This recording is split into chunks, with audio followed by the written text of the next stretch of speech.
අයිබෝවන් බොහොම ආදරෙන් පිළිගන්නවා පියමන් වෙනුවෙන්. ඉතින් ඔයාලා බලනවා ඇති අද මොකද මේ වෙනස් තැනකින්ලා වීඩියෝ එකක් ගේන්නේ කියලා. සාමාන්‍යයෙන් පියමන් අපි වීඩියෝ එකක් ගෙනාව හැම වෙලේම ගහක වැලක කැලේක කොලයක ඉඳගෙන. හැබැයි අද මේ කාමරයක් ඇතුළේ ඉඳලා වීඩියෝ එකක් ගේන්නේ මොකද කියලා ඔයාලා බලනවා ඇති.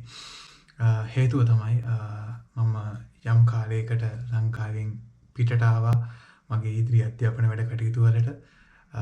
මම දැන් ජීවත් වෙන්නේ ඕස්ට්‍රේලියාවේ. ඒ නිසා බොහොම දුකින් වුණත් යම් කාලයකට ලංකාවට සහ ලංකාවේ කරපු සංචාරයන්ට සමුදෙන්න සිද්ධ වෙනවා. හැබැයි බලාපොරොත්තුවක් තියෙනවා මේ රට තුල සංචාරය කරලා ඒ අත්දැකීම් ඔයාලට අරගෙන එන්න. ඉතින් මෙතනින් එහාට පියමන් එක්ක එන වීඩියෝස් එන සංචාරයන් ඕස්ට්‍රේලියාව තුළ කරන සංචාරයන් වේවි. ඒ වගේම ලංකාව තුළ කරපු සංචාරයන් කිහිපයකම වීඩියෝස් මං ගාව තියෙනවා. නමුත් එඩිට් කරලා මට channel එකට දාන්න බැරි වුණා. ඉතින් ඒ දේවලුත් මේ සංචාරයන් අතරතුරේම මේ channel එකට එකතු කරන්න බලාපොරොත්තු වෙනවා. ඉතින් ඒ සියල්ලම නරඹන්න කියලා අපි ඔබෙන් බොහොම ආදරෙන් ඉල්ලනවා. ඒ වගේම තමයි ඔස්ට්‍රේලියාවේ කරන සංචාරයන් වලට අමතරව මේ රට තුල සිද්ධ වෙන සහ මේ රට තුල මම එක්ස්පීරියන්ස් කරන වැදගත් දේවලුත් මේ channel එක through මම ගේන්න බලාපොරොත්තු වෙනවා. හේතුව ඉදිරියේදී සංචාරකයෙක් විදිහට හෝ එහෙම නැත්නම් ස්ටුඩන්ට් කෙනෙක් විදිහට හෝ මේ රට එන කෙනෙකුට ඒ දේවල් වැදගත් වේවි කියලා බලාපොරොත්තු වෙන්. ඉතින් මෙහෙට ආපු විදිය ගැන කිව්වහම පළවෙනිට වැදගත් දෙයක් තමයි චුට්ටක් ඔයාලා එන තැන ගැන හොයලා බලලා එන්න කොහොමද එන්නේ කියන එක. එතකොට මෙහි ජීවත් වෙනවා ඕස්ට්‍රේලියාවේ සෑහෙනම ශ්‍රී ලාංකිකයන් ජීවත් වෙනවා. ඉතින් එයාලට කතා කරලා ඔයාලට තොරතුරු ලබා ගන්න පුළුවන්. ඔයාලට අවශ්‍ය වෙන්නේ මොන වගේ දේවල්ද කියන එක. එතකොට මේ දේවල් වලට සූදානම් වෙලා ඔයාලට එන්න පුළුවන්. එතකොට මට එනකොටත් කිහිප දෙනෙක් මට උදව් කරා. මෙහි තොරතුරු ලබා දීලා. ඒ වගේම තමයි දෙවෙනි කාරණා මෙහෙට ආවට පස්සේ මට සෑහෙන්න උදව් කරපු පිරිසක් ඉන්නවා. චාමරయ్య කියන්නේ මම මෙහෙ එන්න කලින් දන්න කෙනෙක් නෙවෙයි. මම over the phone තමයි චාමරయ్యව එන්න කලින් contact කරේ. හැබැයි මම එයාපෝට් එකකින් බහැපෙලා ඉඳලා මේ රට තුල මට සෙටල් වෙන්න මාරම සපෝට් එකක් දුන්නා. ඒ කියන්නේ මේ හැම ශ්‍රී ලාංකිකයෙක්ම මාරම විදිහට උදව් කරනවා අපිට ඇවිල්ලා මුල් කාලේ සෙටල් වෙන්න. ඉතින් විශේෂයෙන්ම චාමරయ్యව මතක් කරන්න මාරම සපෝට් එකක් දුන්නා. මට මෙහි ඇවිල්ලා වැඩ කටයුතු පහසු කරගන්න. ඒ වගේම දිනුෂය එයත් ඒ විදිහමයි මාරම සපෝට් කැරක්ටර් එකක්.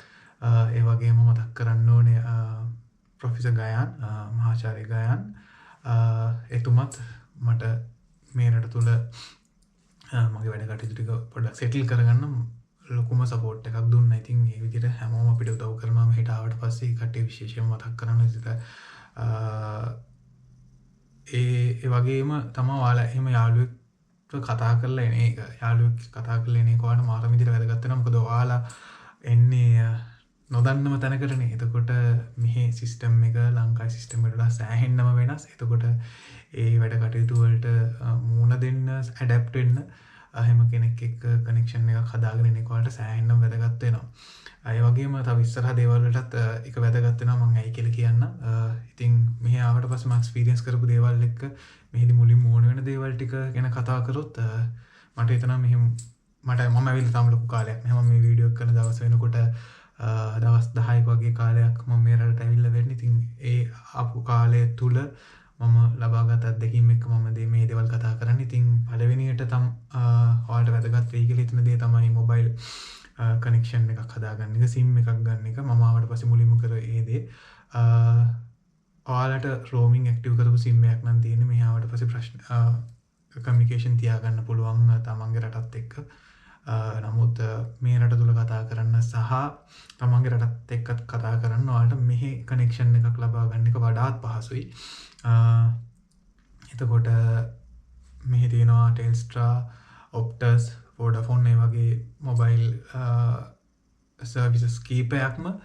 එතකොට ඒ වගේ එක කනෙක්ෂන් එකක් තෝරගෙන ඔයාලට පුළුවන් සිම් එකක් ලබා ගන්න. එතකොට ඒක ඔයාලට සෑහෙන වැදගත් වෙනවා කමියුනිකේෂන් තියාගන්න. එතකොට ඒ හැම කම්පැනි එකකම එක එක ප්‍රයිස් රේන්ජස් වලට එක එක පැකේජස් තියෙනවා. ඒ වගේම ඔයාලට ඇඩිෂනල් ෆී එකක් පේ කරලා ඉවරලා ඉන්ටර්නැෂනල් කෝල් ඇක්ටිව් කරගන්නත් පුළුවන්. එතකොට ඔයාලා ඩිරෙක්ට් කෝල් එකක් ලංකාවට උනත් ගන්නත් පුළුවන්. එහෙම පැකේජස් ගන්නත් පුළුවන්. ඒ වගේම data ඔයාලා ගන්න පැකේජ් එකත් එක්ක ඔයාලට data ප්‍රමාණයක් හම්බ වෙනවා. ඒ නිසා ලොකු ප්‍රශ්නයක් වෙන්නේ නැහැ. දැන් හැමෝම ගාව WhatsApp Messenger තියෙන නිසා international call active නොකර තිබුණත් ඔයාලට තමන්ගේ රටත් එක්ක connection එක තියාගන්න ඕන. WhatsApp through වගේ call එකක් කරගෙන ඒ දේවල් ටික කරගන්න පුළුවන්. ඒ වගේම ඉතින් මම international call active කරේ නැහැ. හේතුව data වලින් සහ මම දැන් ඉන්න යුනිවර්සිටි එකේ free wifi මට තියෙනවා. ඉතින් ඒතකොට data වල මට ප්‍රශ්නයක් වෙන්නේ නැහැ. මට WhatsApp call එක කරන ශ්‍රී ලංකාවත් එක්ක connections තියාගන්න පුළුවන්. ඉතින් ඒතකොට ඔයාලට පළවෙනිට වැදගත් වෙන දේ තමයි SIM එකක් ගන්න එක. ඒතකොට මම ඔයාලට කිව්වා යාළුවෙක් ඉන්න එක වැදගත් වෙනවා කියලා. ඒක හේතුවක් තමයි ඔයාලා SIM එක ගන්නකොට ඔයාලගේ passport එක ඕන වෙනවා. සහ ඊට අමතරව bank card number එකක් ඕන වෙනවා. ඊට අමතරව address එකක් ඕන වෙනවා. ඉතින් ඔයාලා මෙහි එනකොට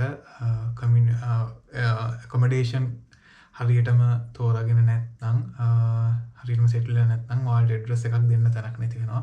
ඉතින් මම ආපු පළවෙනි දවසේම SIM එකක් ගත්තා. ඒතර මට හම්බෙන accommodation කොහෙද තියෙන්නේ සහ එතන address එක මොකක්ද කිසිම දෙයක් ගැන මට හරිම අදහසක් තිබ්බේ නැහැ. එතකොට මම මුලින් කිව්වේ චාමරයිගේ address එක දීලා තමයි මම SIM එක ගත්තේ. ඉතින් ওই විදිහට තමයි මගේ වැඩ කටයුතු සිද්ධ වුණේ. එතකොට යාළුවෙක් ඉන්න එක මෙහි settle වුණ කෙනෙක් ඉන්න කොහොල්ට වැදගත් වෙනවා. ඒ වගේ තැන්වලදී. එතකොට ඒ විදිහට තමයි මම මගේ SIM එක ගත්තේ. එතකොට මම ඔයාලට කිව්වනේ bank card number එකක් ඕන වෙනවා කියලා. මම එනකොට මට bank account එකක් මෙහි එකක් තිබුණේ නැහැ. එහෙම තියෙන විදියකුත් නැහැනේ. එතකොට මම bank card එක විදිහට දුන්නේ මගේ ළඟ තිබුණ credit card number එකක්. එතකොට ඒක ප්‍රශ්නයක් නැහැ. credit card එකක් මෙහි accept කරනවා. ඒ නිසා ඒ credit card number එක දීලා ඒකෙන් තමයි මම මගේ SIM එක ගත්තේ. ඒ වගේම ඒ හැම මොබයිල් කම්පැනි එකකම යාළුවෙකුට අදාළ මොබයිල් ඇප් එකක් තියෙනවා. ඔයාලට සිද්ධ වෙනවා ඒක ඩවුන්ලෝඩ් කරගන්න සහ ඊට පස්සේ වෙරිෆිකේෂන් ප්‍රොසෙස් එකක් තියෙනවා. මොබයිල් ඇප් එක through ඔයාලට ඒ ටික කරන්න පුළුවන්. ඒ ටික කරාට පස්සේ ඔයාලට SIM එකක් ගන්න පුළුවන්. ඒ විදිහට තමයි ඔයාලට SIM එක හම්බෙන්නේ. ඒක පළවෙනි වැදගත් කාරණාව. ඊට පස්සේ දෙවෙනි එක තමයි මෙහි payments කරන්න ඔයාලට මොනවද ඕනේ වෙන්නේ කියන එක. මෙහි payments කරනවා නම් මුලින්ම එනකොට ඔයාලට පුළුවන් AUD වලට කන්වර්ට් කරගෙන එන්න. ඒ කියන්නේ රුපියල් ඔස්ට්‍රේලියන් ඩොලර්ස් වලට කන්වර්ට් කරගෙන යම් මුදල් ප්‍රමාණයක් ඔයාලට අරගෙන ඉන්න පුළුවන්. ඊට ඒක කන්වර්ට් කරන ඒවා වැඩ කටයුතු ඔයාලට එයාපෝට් එකකින් කරගන්න පුළුවන්, බැංක්ස් through කරගන්න පුළුවන් සහ money exchanges ලා ඉන්නවා. එහෙම කෙනෙක්ගෙන් ඔයාලට රුපියල් ඔස්ට්‍රේලියන් ඩොලර්ස් වලට කන්වර්ට් කරගෙන යම් මුදල් ප්‍රමාණයක් මේ රටට එනකොට අරගෙන ඉන්න පුළුවන්. ඊට අමතරව ක්‍රෙඩිට් කාඩ් එකක් ඔයාලට අරගෙන ඉන්න පුළුවන්. ක්‍රෙඩිට් කාඩ් එක මේ රටේ පාවිච්චි කරන්න පුළුවන් පේමන්ට් සිද්ධ කරන්න. ඊට අමතරව ඔයාලට තියෙන ඩෙබිට් කාඩ් එකක් නම් ඔයාලට පුළුවන් බැංක් එකට කතා කරලා ඩෙබිට් කාඩ් එක ඉන්ටර්නැෂනලි ඇක්ටිව් කරගන්න. එහෙම ඉන්ටර්නැෂනල් ඇක්ටිව් කරගත්තට පස්සේ ඔයාලට ඩෙබිට් කාඩ් එකනොත් මේ රටේ පේමන්ට්ස් කරන්න පුළුවන්. ඔය විදිහට තමයි ඔයාලට පේමන්ට්ස් කරන්න පුළුවන් වෙන්නේ. ඒතකොට ඊළඟ වැදගත් කාරණාව තමයි ඔයාලා ආපු ඇවිත් පුළුවන් තරම් ඉක්මනට බැංක් account එකක් හදාගන්න එක. ඒකට හේතු කිහිපයක් තියෙනවා. බැංක් account එකක් හදාගෙන පුළුවන් තරම් ඉක්මනට මෙහි කාඩ් එකක් ගන්න එක. හේතුව ලංකාවට නම් මෙහි ටිකක් වෙනස්. මෙහි payments මුදල් වලින් සිද්ධ වෙනවා හරිම අඩුයි. ඒ කියන්නේ නෝට්ටු භාවිතා කරලා ගෙවීම් සිද්ධ කරනවා හරිම අඩුයි. මෙහි payment සිද්ධ වෙන්නේ බැංක් කාඩ් එකකින්. ඒ වගේම මොබයිල් එකකින් කරන්නත් පුළුවන්. කියන්නේ process එක කිව්වොත් ඔයාලා බැංක් account එකක් හදාගන්න ඕනේ. බැංක් account එක හදාගන්න කොටත් මම අර කිව්ව විදිහටම passport එක සහ ඔයාලට permanent address එකක් අවශ්‍ය වෙනවා. එතකොට මම බැංක් account එකටත් චාමරාජගේ address එක දීලාම තමයි දෙන්නේ. එතකොටත් මම ඒ නිසා ඔයාලට කිව්වේ යාළුවෙක් ඉන්න එක මාර වැදගත්. මුල්ම අවස්ථාවේ ওই දේවල් ටික කරගන්නකොට ඉතින් මම පළවෙනි දවසේ බැංක් account එකකුත් හදාගත්තා. බැංක් account එක හැදුවත් එක්කම ඔයාලගේ verification process එක කරද්දී passport එක සහ address එක ඕන වෙනවා. මම කලින් කිව්වා වගේම ඒ වගේම mobile app එකක් බැංක්ස් වලත් තියෙනවා. ඒක download කරලා ඒකේත් verification process එකක් තියෙනවා. ඒ ටික කරාට පස්සේ ඔයාලට බැංක් account එක හදාගන්න පුළුවන්. බැංක් account එක හැදුවට පස්සේ ඔයාලට මුල් දවස් ටිකේ payments කරන්න virtual card එක digital card එකක් හම්බ වෙනවා. ඒ mobile app එකේ ඒ card එක ඔයාලට display කරනවා. ඒකේ CVC එක, expiry date එක, card number එක හැමදේම සඳහන් වෙනවා. එතකොට online payment එකකට උනත් ඒක පාවිච්චි කරන්න පුළුවන්. මේ රටේ payments වලටත් ඒ card එක virtual card එක පාවිච්චි කරන්න පුළුවන්. ඔයාලට physical card එකක් හම්බ වෙනකම්. එතකොට වර්කින් ඩේස් 10ක් ඇතුළත ඔයාලට ෆිසිකල් කාඩ් එකක් හම්බ වෙනවා. මේ තියෙන්නේ මගේ බැංක් එකකින් මට හම්බුණ මේ කාඩ් එක. එතකොට මෙහි පේමන්ට්ස් බොහෝ දුරට සිද්ධ වෙන්නේ මේ කාඩ් එක භාවිතා කරලා. එහෙම නැත්නම් මම අර කිව්වනේ ඔයාලට වර්චුවල් කාඩ් එකක් හම්බ වෙන කියලා. වර්චුවල් කාඩ් එක wallet එකකට දාලා මොබයිල් එක through ඔයාලට payments කරන්න පුළුවන්. එතකොට මේ හැම තැනකම POS machines තියෙන්නේ.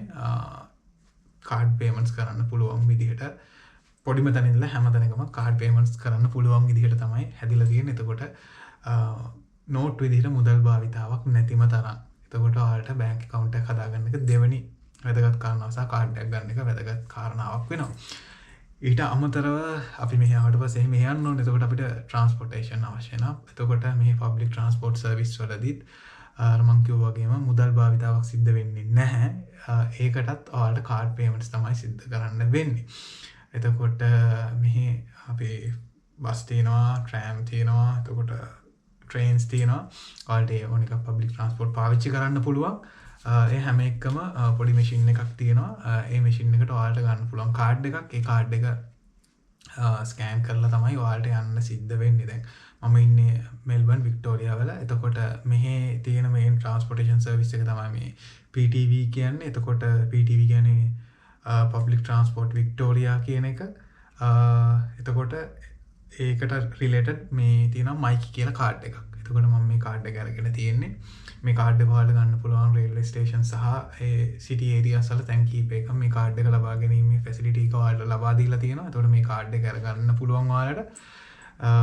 ඊට අමතරව මේ මයිකි මේ PTV මයිකි මොබයිල් ඇප් එකක් තියෙනවා. එතන මේ මොබයිල් ඇප් එක ඔයාලට ඩවුන්ලෝඩ් කරලා ඒක ඉන්ස්ටෝල් කරගත්තට පස්සේ මේ කාඩ් එක টොප් අප් කිරීමේ හැකියාව ඔයාලට හම්බ වෙනවා. එතන මේ කාඩ් එක টොප් අප් කරගන්න පුළුවන් තමන්ගේ ගමනට අවශ්‍ය විදිහට টොප් අප් කරගෙන මේ කාඩ් එක තමයි ඔයාලා බස් එකට නගිනකොට ට්‍රේන් එකට නගිනකොට ස්කෑන් කරන්න ඕනේ. හැම තැනකම පුංචි මැෂින් එකක් තියෙනවා ඩිස්ප්ලේ කරලා ටැප් here කියලා. එතකොට ඔයාලට මේ කාඩ් එක ඒකට ස්කෑන් කරලා අපි කියන එකට ටැප් ඔන් කරනවා කියලා ටැප් ඔන් කරලා ඔයාලට ගමන ගිහිල්ලා ආයෙ වහිද්දි ආයෙ ස්කෑන් කරලා කියන ටැප් ඔෆ් කරලා වාහනෙන් බැහැලා යන්න පුළුවන්. එතකොට ඒ විදිහට තමයි පබ්ලික් ට්‍රාන්ස්පෝර්ට් මෙහි පාවිච්චි කරන්නේ. පාවිච්චි වෙනකොට මේ කාඩ් එක ගන්න එකත් අවශ්‍ය වෙනවා. එතකොට මූලික වැඩ කටයුතු ටික සිද්ධ කරගන්න ඔයාලට ওই දේවල් ටික තියෙනවා නම් ප්‍රමාණවත් මොබයිල් කමියුනිකේෂන් එකක්, බැංක් කාඩ් එකක්, බැංක් account එකක්